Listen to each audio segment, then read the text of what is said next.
এয়া আমি ধান দাব গৈ আছোঁ পথাৰৰ মাজে মাজে। এইফালে গৈ আছোঁ, পোৱাগেই নাই দেই। ইফালে দলনি পথাৰ পালোহি, চাৰিওফালে বোকাৰ মাজে মাজে গৈ আছোঁ আৰু।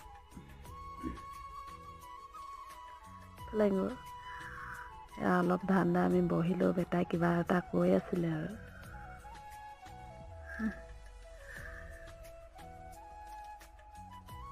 সৌফালে আমাৰ পাহাৰখন নিচেই কাষতে থকা দৰে লাগে। ওচৰৰ পৰা অলপ জুম কৰি দেখাই দিছোঁ। ইফালে আমাৰ কুকুৰটো লগতে গুচি আহিলে, সিও পথাৰত ধান দোৱা চাবলৈ।